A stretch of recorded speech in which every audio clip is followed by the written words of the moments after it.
En el nombre del Padre, y del Hijo, y del Espíritu Santo. Amén. Unámonos a la oración de Jesucristo. Padre nuestro que estás en el cielo, santificado sea tu nombre, venga a nosotros tu reino. Hágase tu voluntad en la tierra como en el cielo. Danos hoy nuestro pan de cada día, perdona nuestras ofensas, como también nosotros perdonamos a los que nos ofenden. No nos dejes caer en tentación y líbranos del mal. En el nombre del Padre, y del Hijo, y del Espíritu Santo. Amén. Mis amigos, entramos en la última parte de nuestro semestre, de nuestro curso. Propiamente entramos al Tratado Trinitario, que es el núcleo tal vez más importante de esta materia. Y tal vez es la razón principal por la que en esta universidad y en otros lugares se llama misterio de Dios. Podemos decir que el aspecto más misterioso, pero tomando en sentido positivo ese adjetivo, el aspecto más misterioso, más mistérico de Dios está precisamente en la Trinidad. Hemos tenido oportunidad de hablar de las raíces bíblicas. Hemos comentado las raíces en el Antiguo Testamento y en el Nuevo Testamento. No se nos olviden nunca esos textos. Siempre subrayo a Jeremías y a Ezequiel, que hablan de una novedad en la alianza, que implica una novedad en el sacrificio y que implican que Dios en la historia humana va a hacer una intervención diferente, una irrupción absolutamente inesperada que sobrepasa todo lo que nuestra imaginación podía haber construido. Y luego en el Nuevo Testamento encontramos pues a la persona de Jesucristo, con todo el misterio de su palabra, de su ministerio. Y entonces empiezan las preguntas. ¿Quién es este Cristo? ¿Qué quiere decir que Cristo es Dios? Entonces pues muchos van a negar la divinidad de Cristo, más o menos en las huellas de Arrio. Eso sigue hasta nuestro tiempo. Realmente un Cristo verdadero Dios es demasiado difícil para la cabeza humana, demasiado difícil. Y por eso continuamente el ser humano está volviendo, la humanidad está volviendo a la tentación de negar la divinidad de Cristo. No es Dios, no es Dios. Es un ser humano admirable, es un tipo fantástico, el man está vivo. Sí, es decir, cualquier cosa que implique como una cercanía. A veces creemos que estamos acercando a Dios cuando le quitamos la divinidad. Oiga esa frase tan extraña. Creemos que estamos acercando a Dios quitándole la divinidad. Y por supuesto, el camino que Él escogió para manifestarse a nosotros es el único camino perfecto. Entonces siempre salimos perdiendo. Esos intentos de humanizar a Dios quitándole la divinidad, resulta que lo que crean es un monstruo que ni es Dios, ni es hombre, ni es Salvador, ni es nada. Entonces el Nuevo Testamento nos pone una gran cantidad de desafíos que fueron desafíos para los cristianos y siguen siendo y seguirán siendo desafíos para los cristianos de todos los tiempos. Por eso tenemos aquellos concilios, desde Nicea en adelante encontramos todos esos concilios donde habrá que discutir estos temas complejos. Sobre todo por una razón, porque el vocabulario no estaba hecho. Había que hacer el vocabulario, había que construirlo. Bueno, el título que tiene nuestra reflexión de hoy es Conceptos introductorios al Tratado Trinitario, y vamos a tener 3 fases, 3 etapas en el desarrollo de nuestro tema hoy. Primero, darnos cuenta de que el realismo ingenuo lleva a un callejón sin salida. El realismo ingenuo es el que Bernardo Lonergan, el famoso teólogo jesuita, describía de esta manera. Para muchas personas, encontrar la verdad consiste simplemente en asomarse y ver. Go have a good look. Ve, dale una mirada, una buena mirada, ahí está. Que es lo propio del empirismo, que es lo propio del positivismo, del neopositivismo, que es lo propio del cientificismo. Es decir, ¿qué es lo que existe? Existe lo que yo puedo verificar. Existe lo que yo puedo controlar. Existe lo que yo puedo entender. Obviamente, ese realismo ingenuo de inmediato descarta a Dios. Pero suponiendo que se pudiera admitir la existencia de un Dios, no hay ninguna posibilidad de abordar el tema trinitario, porque inmediatamente la persona va a decir, lo que es uno no puede ser tres, lo que es tres no puede ser uno. Al fin, ¿qué es uno, o es dos, o es tres, o cómo es eso? Las objeciones que vienen de parte del mundo judío con respecto a la Trinidad siempre son de esa clase. Las objeciones que vienen del mundo musulmán siempre son de esa clase. Es decir, no me vengas con tonterías, o es uno, o son dos, o son tres. Si el Padre es Dios, si el Hijo es Dios, son dos dioses. Esa es la manera de razonar de ellos. A eso llamamos realismo ingenuo. El realismo ingenuo en el fondo depende de alguna derivación del empirismo, ¿cierto? Aquí tengo un pupitre, aquí tengo otro pupitre, ¿qué tengo? Dos pupitres, ya está. Y si aquí tengo uno que es Dios, que se llama el Padre, y otro que es Dios, que se llama el Hijo, entonces tengo dos dioses. Y por consiguiente estaríamos hablando de una multiplicación de dioses. Entonces es imposible seguir afirmando el monoteísmo si usted afirma la divinidad de Jesucristo. No hay posibilidad de que eso sea racional, eso sea comprensible. Quiere decir que con ese realismo ingenuo, con ese positivismo, pues no se puede hacer ningún tratado trinitario. ¿Dónde empiezan a cambiar las cosas? Las cosas cambian sustancialmente cuando descubrimos, este es el segundo punto, la riqueza interior del mundo espiritual. Por una razón muy sencilla, porque si lo piensas bien, en el mundo material hay una imposibilidad de coexistencia en aquello que es más propio de la materia. ¿Qué es lo más propio de la materia? El espacio y el tiempo. Eso es lo propio de la materia. Todo lo material que tú imagines existe en un espacio y en un tiempo.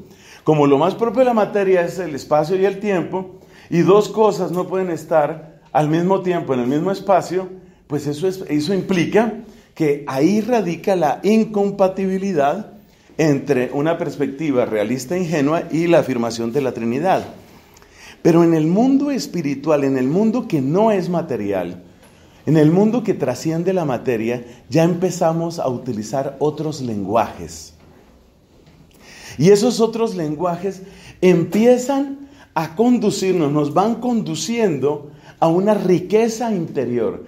Esa riqueza interior que ya detectamos en el ser humano, podemos suponer que también existe, y mucho más, en Dios. Esa es la clave. Esa es la clave. Entonces vamos a descubrir algo, vamos a dar unas pistas, 2 o 3 pistas sobre esto que llamamos la riqueza del mundo espiritual, para que veamos cómo a partir de ahí se empiezan a descubrir las cosas de otro modo. Piense usted en esto, lo que sucede con una persona que realmente ama. El amor, entendido no como deseo, porque el deseo, el simple deseo convierte al amado en un objeto. Entonces el simple deseo no sirve de ejemplo. El simple deseo lo tiene el animal, por ejemplo. Estamos hablando aquí de amor.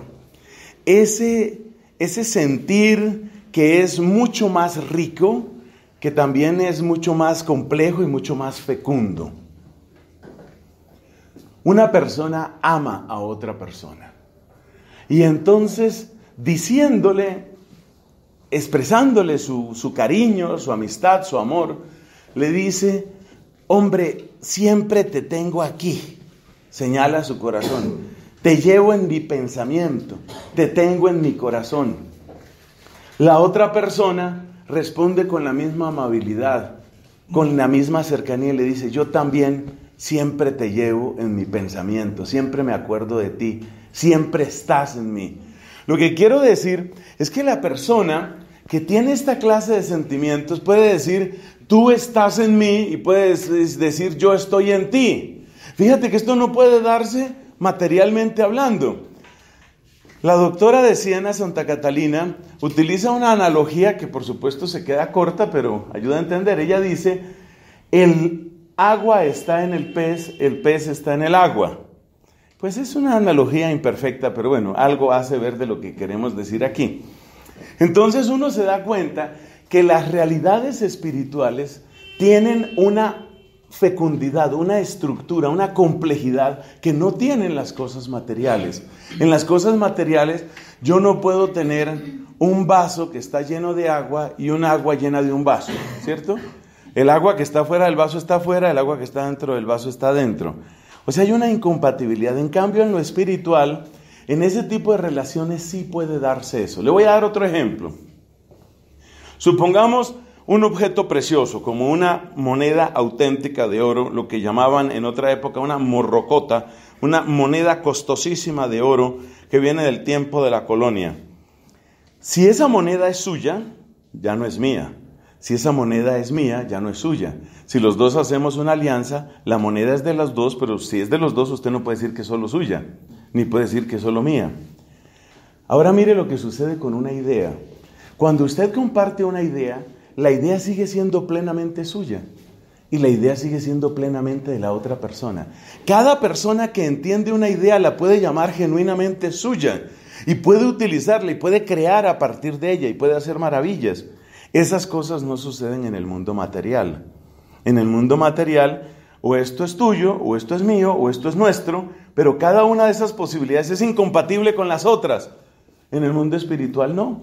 Una cosa puede ser simultáneamente completamente tuya, completamente mía. Y tú sientes que tú posees tus ideas. Esto se nota especialmente en el mundo de la filosofía. Todos los grandes filósofos han querido que sus ideas no sean simplemente recordadas, sino que sean pensadas. Es decir, lo que quiere un Kant, lo que quiere un Hegel, no es que tú recites lo que ellos escribieron, sino que la idea que él tiene, el pensamiento que él tiene, llegue a ser verdaderamente tu pensamiento. Y lo mismo muchos teólogos. Volviendo a este hombre Lonergan, él decía lo mismo. En su método trascendental, que él propone como una especie de reemplazo de la epistemología tradicional, esa es una discusión diferente, si eso es acertado, correcto, suficiente, esas son otras discusiones. Pero quiero recordar, es la manera como él propone lo suyo. Él dice, mire, nadie puede decir que comprende esto si no lo hace suyo. Y por eso él habla de una conversión intelectual. Así como hay una conversión espiritual, una conversión religiosa, dice él que uno necesita una conversión intelectual. Y la conversión intelectual siempre supone una apropiación. Usted se apropia. Esto es suyo. Y usted lo siente genuinamente suyo. Hasta el punto de que, como ya dije, usted lo puede cambiar. Entonces usted se da cuenta que el régimen del espíritu es distinto del régimen de la materia.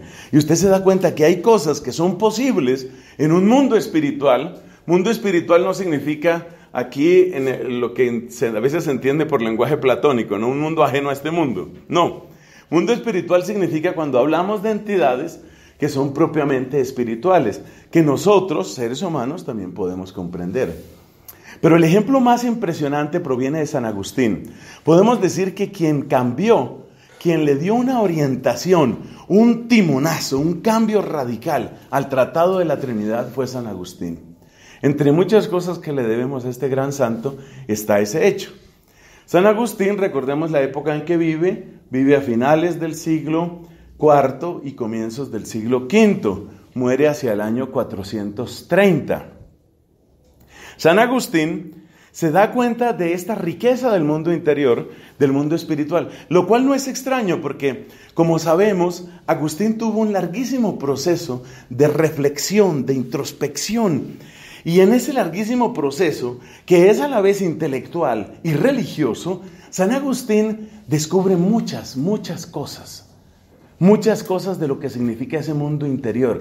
Algunos han dicho que el primer gran psicólogo de la humanidad es Agustín, por esa riqueza de análisis interior que él hace. Él se ve obligado a hacerse preguntas de un dramatismo y sobre todo de una profundidad que tal vez no es lo usual en los seres humanos. Esas preguntas sobre quién soy, qué quiero, por qué me importa la verdad, por qué es necesaria la justicia. Esas preguntas que hasta cierto punto agobiaron su mente, son preguntas que lo obligaron también a entrar con una profundidad inusitada en el mundo psicológico y espiritual. Y en esa profundización, Agustín llega a una conclusión, bueno, una conclusión, no, un descubrimiento, porque ahí no termina su análisis. Él descubre lo que llama potencias, las potencias del alma. Las potencias del alma, ¿qué son? ¿Qué es lo que yo puedo, no corporalmente? Corporalmente, pues uno se entrena y puede levantar 50 kilos, 100 kilos, 200 kilos, no sé en cuánto va el récord de levantar peso en firme. Entonces, una persona se puede entrenar y puede mover, puede empujar, puede romper. Eso es fuerza física, pero en términos mentales, en términos espirituales, en términos no corporales, ¿qué es lo que uno puede? Y entonces Agustín descubre que hay 3 potencias. Ese es el planteamiento de él. Las 3 potencias para Agustín son la inteligencia. Claramente hay algo que yo puedo, que se llama entender. Y ese entender, ese descubrir qué es lo que está sucediendo, esto de qué va, como dicen los españoles, ese entender es una potencia. Es una potencia porque te permite hacer cosas que otros no hacen. Precisamente en la medida en que entiendes la naturaleza, puedes empezar a hacer máquinas, puedes empezar a hacer toda la tecnología. O sea, la inteligencia es una potencia. Puedes ver cosas admirables en los animales, pero como alguien decía con mucha agudeza, las abejas en Egipto hacían los panales como lo hacen las abejas en el siglo XXI. O sea, las abejas en 6.000 o 7.000 años no han mejorado sus panales. En 6.000 o 7.000 años, ¿cuánto ha cambiado toda la arquitectura, la tecnología, la ingeniería, la climatización? Es decir, es impresionante lo que nosotros tenemos. Y eso se debe a la inteligencia. Entonces la inteligencia es una potencia. La voluntad es una potencia. Ningún animal que tiene un deseo es capaz de negarse ese deseo desde sí mismo. Entonces, por ejemplo, si un animal, digamos un perrito, un perro es la época de celo, la perrita está en celo, el perro quiere aparearse con la perrita, el perro pues no se acuerda de sus votos, no dice no, yo dije no, yo voy a ser célibe, al fin y al cabo perro. Entonces el perro es perro y el perro obra según su naturaleza. El perro no tiene freno interior, no tiene freno interior. Por supuesto, si se le pone un límite, se le pone una cerca electrificada a 350 voltios, después de 2 quemones el perro dice, mejor sigo con mis votos. Pero eso es externo. El perro no tiene freno por dentro. Descubrir que uno tiene freno por dentro y que ese freno está conectado con la inteligencia es un gran descubrimiento. Eso se llama la voluntad. Acuérdese que la voluntad no es deseo, la voluntad no es sentimiento. La voluntad es apetito, pero apetito racional. Es decir, es la capacidad de querer según razón. Y eso no lo tienen, claramente no lo tienen estos animales. Entonces hay una potencia que es eso. Y él asigna otra potencia que luego será tema discutido, que es el tema de la memoria. La tercera potencia para San Agustín es la memoria. Entonces, ¿y por qué la memoria es una potencia? Porque la memoria es la que me pone a la altura de la edad que tengo y de la historia que tengo. Quiere decir que si yo perdiera mi memoria, pues perdería mucho de lo que yo puedo. Dios nos libre, ¿no? Pero ustedes saben lo que es un accidente cerebrovascular. Usted sabe que una persona que tiene una severa pérdida de memoria queda realmente imposibilitada en muchas cosas. Ayer estaba viendo un artículo realmente trágico de una persona que pasó por ¿cómo se llama eso? Un borrarse su memoria en términos de su idioma. Su idioma natal es el inglés, entonces es despertarse y ver las cosas y no saber cómo se llama, no saber cómo se llama nada, no poder hablar. O sea, perdió, imagínate cuánto pierde esa persona. Entonces la memoria es la que hace que tú puedas construir. La memoria es la que hace que tú no estés empezando cada día. La memoria es la que hace que tú puedas apoyarte. De hecho, todo lo de la memoria tiene que ver con el poder. Entonces, San Agustín asocia la inteligencia con la sabiduría. La inteligencia busca la verdad, busca la sabiduría. La voluntad busca el bien, es decir, busca el amor. Y la memoria la memoria es la que hace posible el poder. Y la memoria busca el poder, y lo que yo recuerdo es lo que tiene poder en mí. Por eso los acontecimientos traumáticos que han tenido gran poder para alterar el curso de nuestra existencia son los acontecimientos que más recordamos. Entonces ya él hace ahí una trinidad, fíjate, una trinidad psicológica. Yo tengo inteligencia, voluntad y memoria. La inteligencia tiende a la sabiduría, la voluntad tiende al amor, la memoria tiende al poder. Y entonces es San Agustín también quien primero conecta estas tres potencias con las tres divinas personas. Y entonces dice que nosotros somos semejanza de Dios porque nuestra inteligencia tiende a la sabiduría, es decir, a Cristo, que es la palabra y la sabiduría de Dios. Nuestra voluntad tiende al amor, es decir, tiende al Espíritu Santo. El amor de Dios ha sido derramado en nuestros corazones por el Espíritu Santo que se nos ha dado. Y la memoria tiende al poder. Y en ese poder nosotros descubrimos ni más ni menos que el poder mismo de Dios, Dios Padre.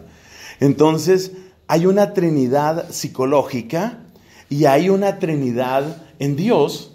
Y nuestra trinidad busca la Trinidad divina. Es algo bellísimo, es algo bellísimo. Esta misma exposición la repite prácticamente con las mismas palabras la doctora de Siena, la cual hay que decir que no conoció los libros de San Agustín. Esto ya lo conoció por la predicación de la iglesia.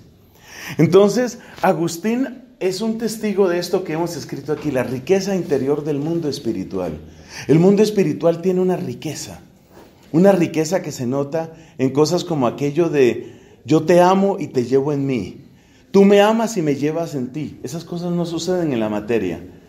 Luego el otro ejemplo que dimos, ¿cuál fue el segundo ejemplo que dimos? Las ideas, ¿no? Tú posees una idea y es completamente tuya. Yo la poseo y es completamente mía.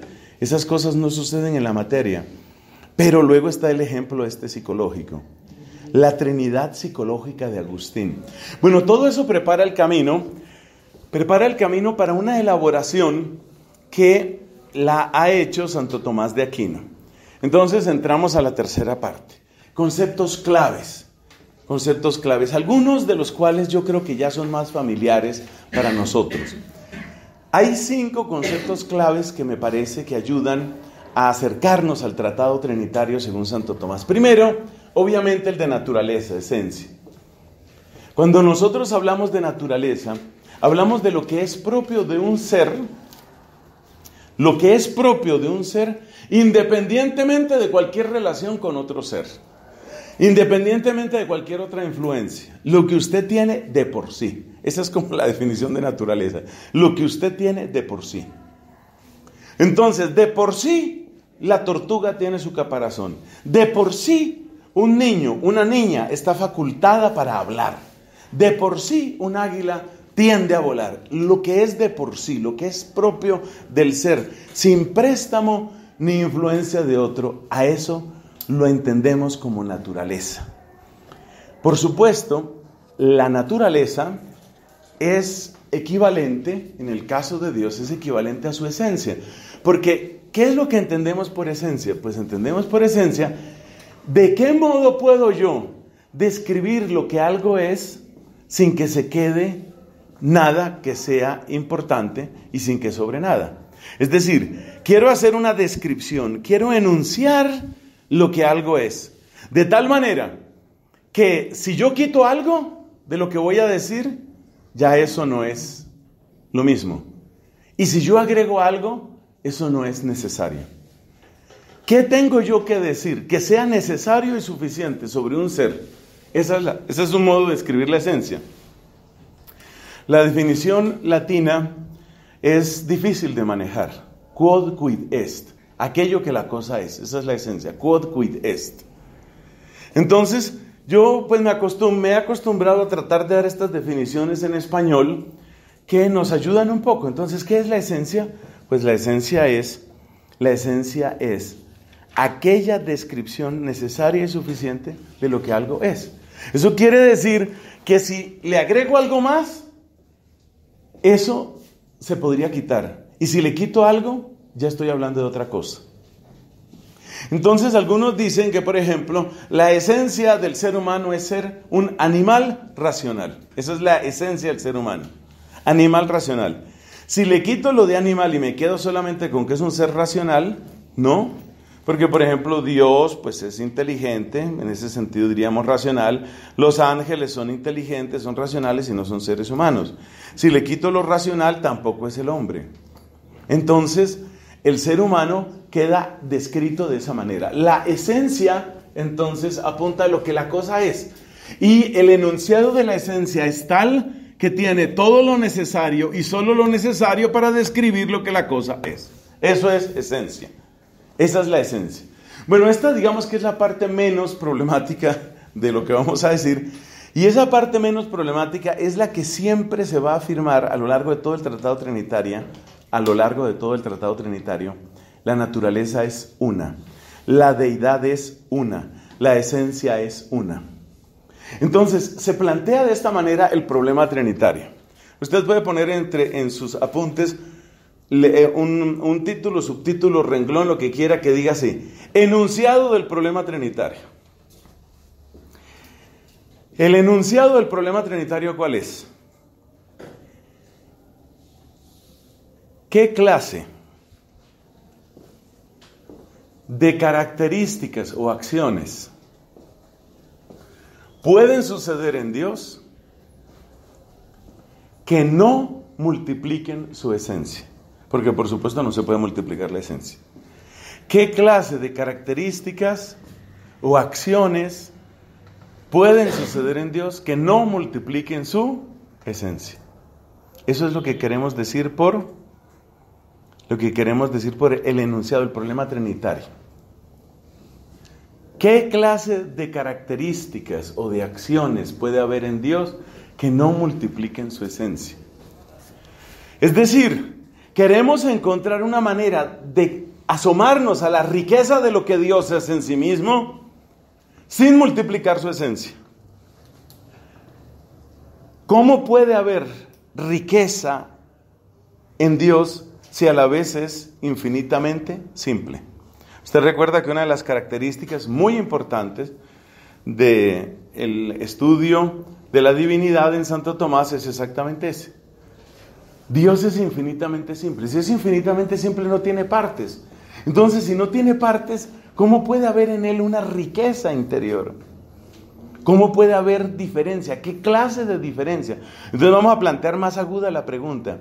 ¿Qué clase de diferencia puede haber en Dios que no rompa su simplicidad?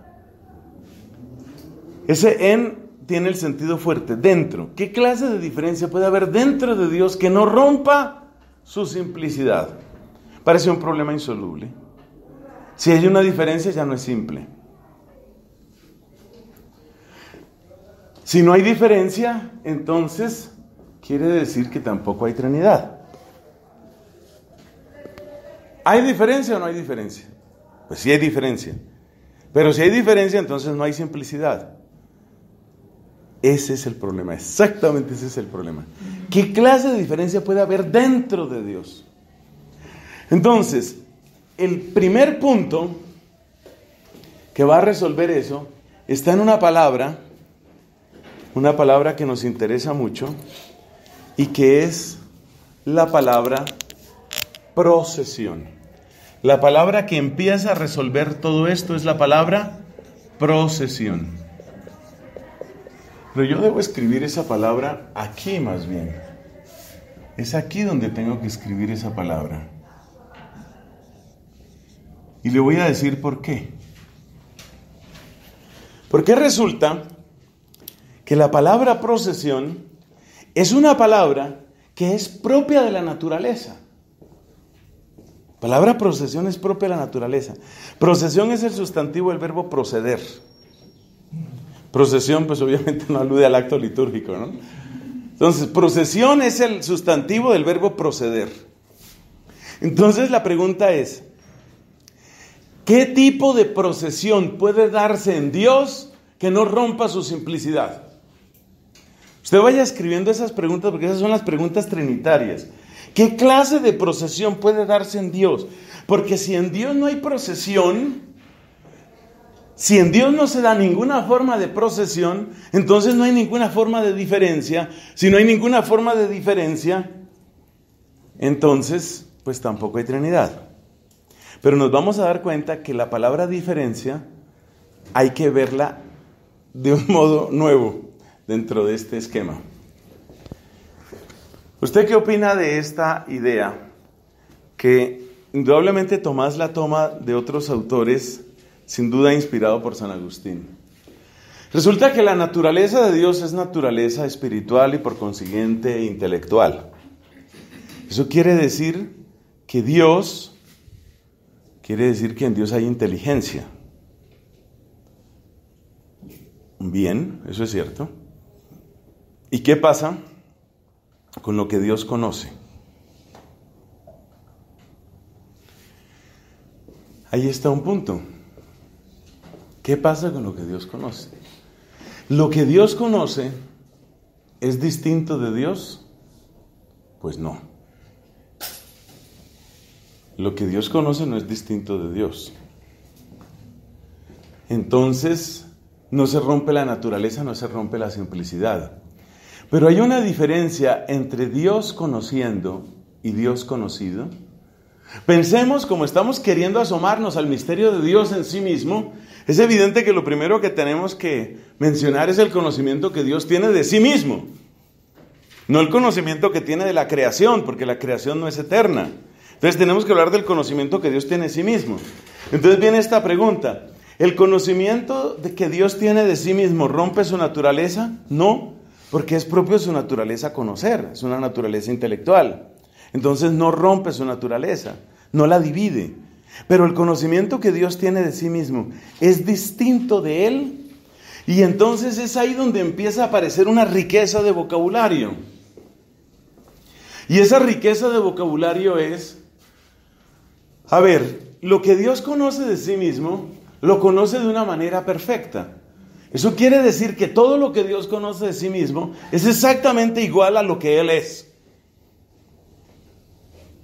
Entonces no hay una multiplicación de la naturaleza.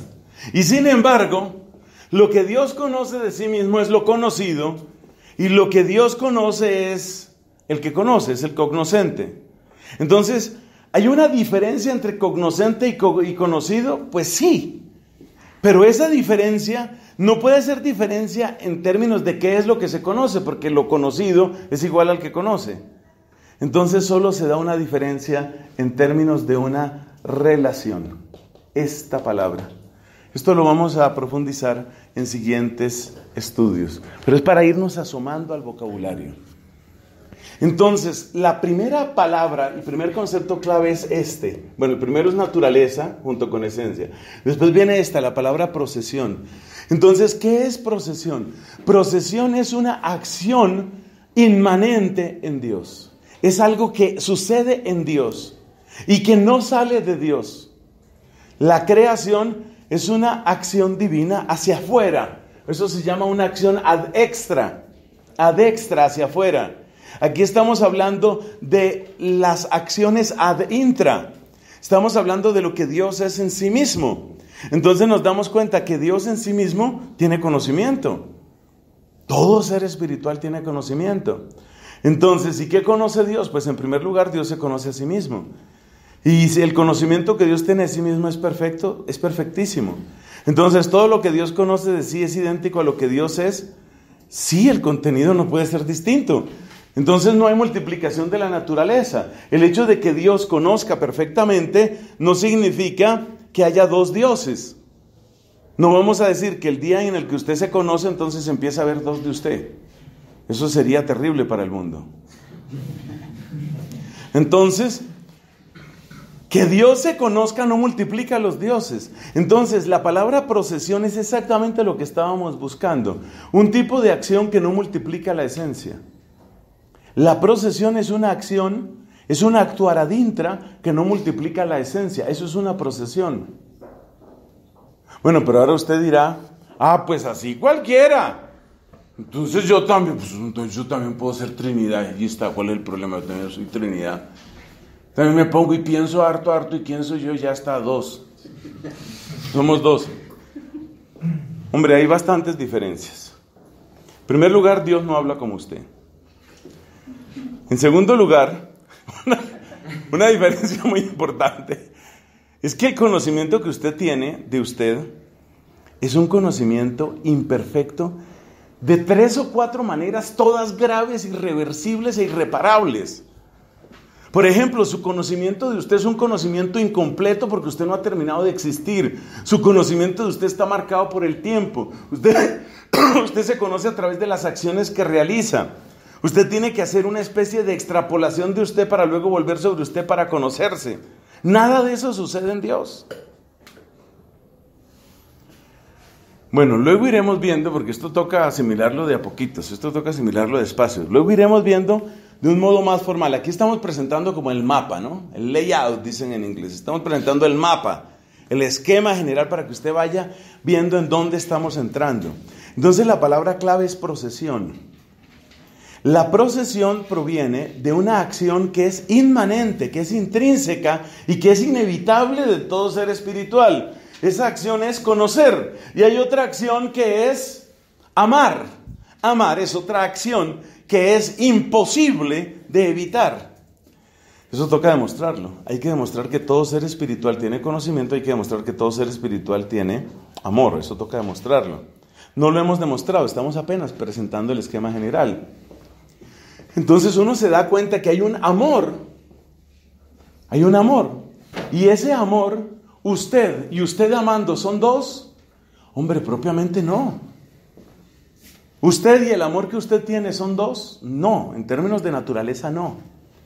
Pero el amor que usted tiene de alguna manera ha procedido de usted. Sí. Entonces en cierto sentido es distinto. Por eso dije que la palabra diferencia la utilizamos aquí con un cierto matiz. Porque no es la diferencia que se da entre dos seres. Es una diferencia que solo tiene un ejemplo. Esta es la parte más difícil del tratado trinitario. Resulta que cuando nos acercamos a estudiar a Dios, ¡ay, Señor, qué palabras! Cuando nos acercamos a estudiar a Dios, nos damos cuenta que no hay ejemplos, no hay otros ejemplos. Cuando yo estudio caballos, puedo estudiar muchas razas. Cuando yo estudio computadores, puedo estudiar muchos modelos. Cuando yo estudio culturas, puedo estudiar muchas. Pero cuando yo estudio a Dios, solo hay uno. No hay más ejemplos. Por ejemplo, no hay otro ser que sea al mismo tiempo su existencia. Que su esencia sea su existencia. No hay otro, no hay otro. Entonces, esto hace extremadamente difícil el estudio de la Trinidad, porque usted no tiene nada con qué comparar. Pues bien, eso es lo que sucede aquí. El tipo de diferencias que aparecen entre Dios y el amor que procede de Dios no es una diferencia entre seres. ¿Es una diferencia de qué? Es una diferencia de relación. O sea que usted va viendo que la palabra clave es la palabra relación. La palabra clave es relación. Varios autores han dicho, y por supuesto yo me apoyo en ellos, no presumo de originalidad ni mucho menos, varios autores han dicho que el gran aporte, el gigantesco aporte de Santo Tomás, un aporte que dura hasta nuestros días, en lo que tiene que ver con el tratado trinitario, es exactamente esa palabra.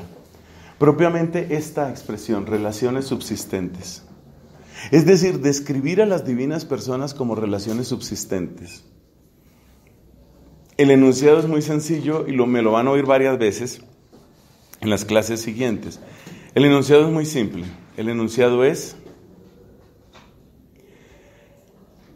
el Hijo es en todo idéntico al Padre, excepto que el Hijo es el Hijo y el Padre es el Padre. Eso parece que estuvieron jugando, ¿no?, con las palabras. Es decir, el Hijo es el que procede y el Padre es de quien se procede. El Hijo es en todo idéntico al Padre, no hay diferencia, excepto en que el Hijo es quien procede y el Padre es de quien se procede. El Espíritu Santo es en todo idéntico al Padre y al Hijo, con la diferencia de que el Padre y el Hijo son aquellos de quienes procede y el Espíritu Santo es quien procede por vía de amor.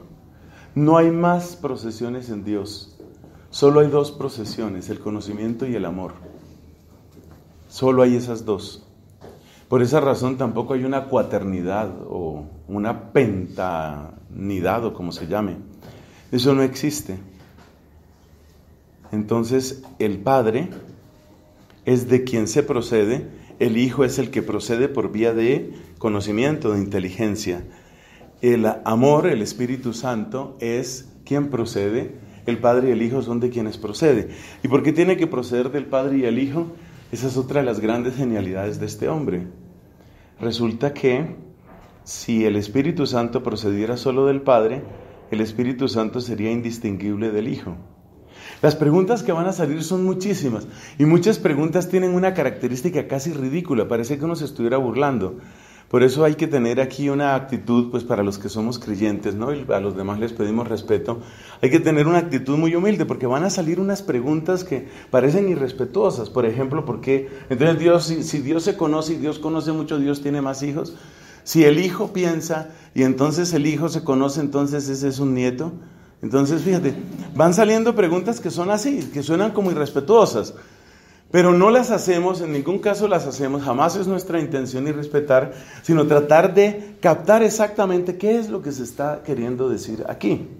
Entonces, la palabra clave es la palabra naturaleza, esencia, procesión, y las procesiones establecen relaciones. Esa palabra es clave, esa frase es clave, son las procesiones las que establecen relaciones. Pero, ¿qué son los términos de esas relaciones?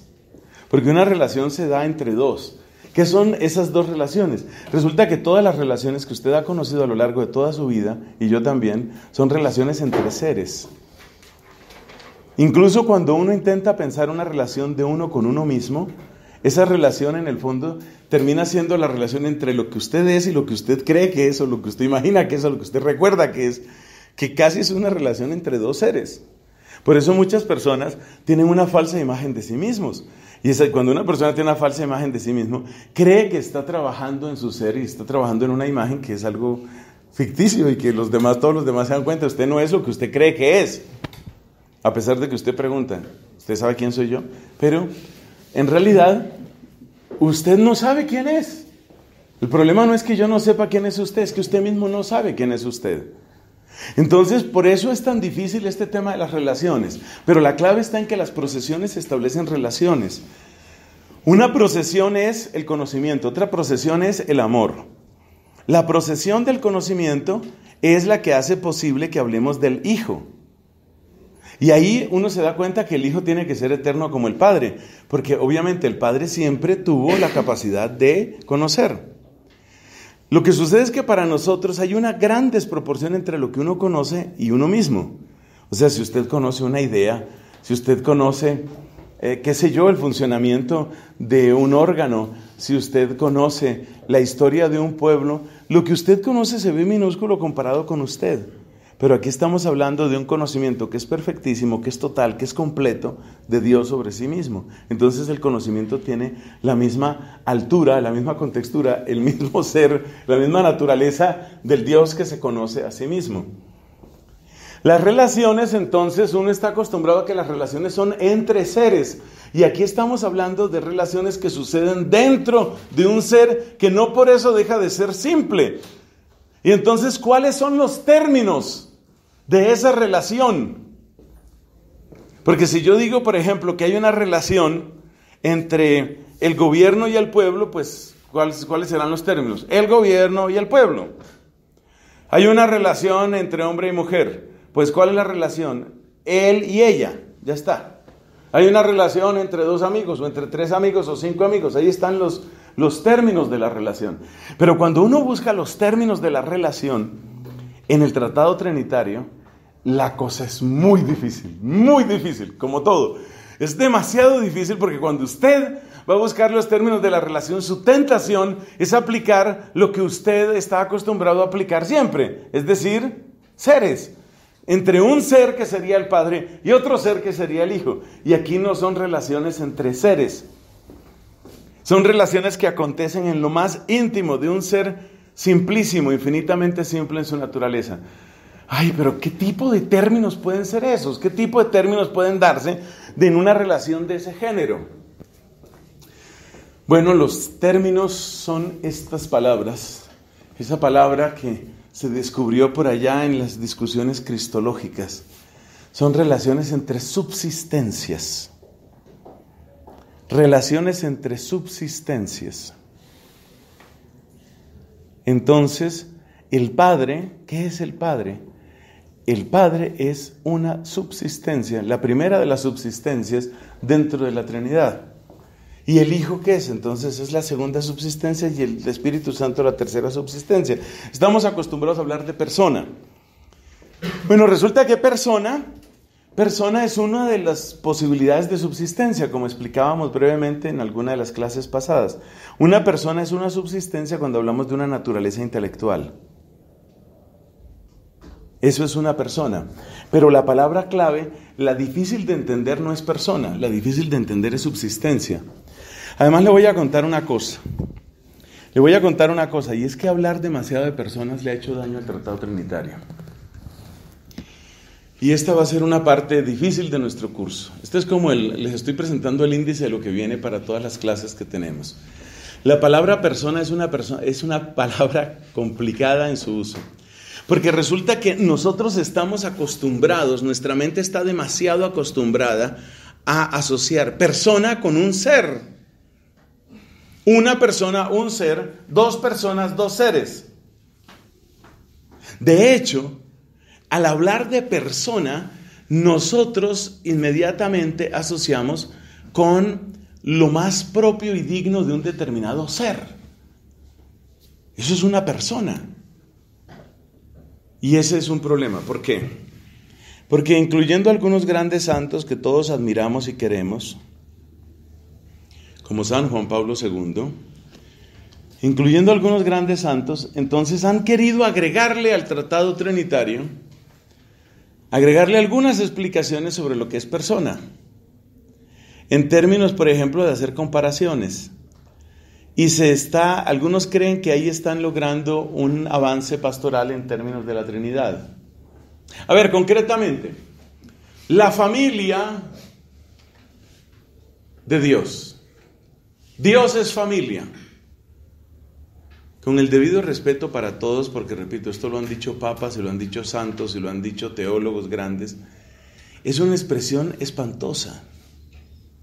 Dios es familia. La única manera que uno tiene para entender Dios es familia es distintas personas que se reúnen. Resulta que toda unión de personas, eso para que lo tengan en sus apuntes, toda unión de personas que nosotros conocemos, parte de la diferencia y se une a través de la voluntad. Toda unión de personas parte de la diferencia.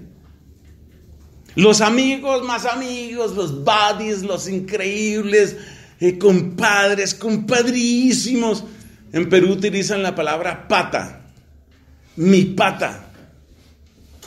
Pata se supone que es así como el super compadre. Según les entiendo yo, les he preguntado a los peruanos. Entonces es así, pues, así mi más increíble amigo. Somos dos.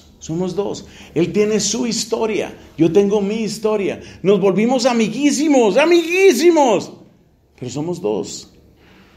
Entonces se parte de la diversidad y se aspira a la unidad. Eso es lo que sucede en las uniones de personas. Se parte de la diversidad y se busca la unidad. Y eso no tiene nada que ver con Dios. Entonces es terrible. Yo sé que mucha gente lo dice. Ustedes no se imaginan lo que yo sufro cada fin de año cuando llega la fiesta de la Sagrada Familia. Y ya digo yo, Dios mío, por favor que no lo repitan este año, que no lo repitan. Señor, un año que no lo digan.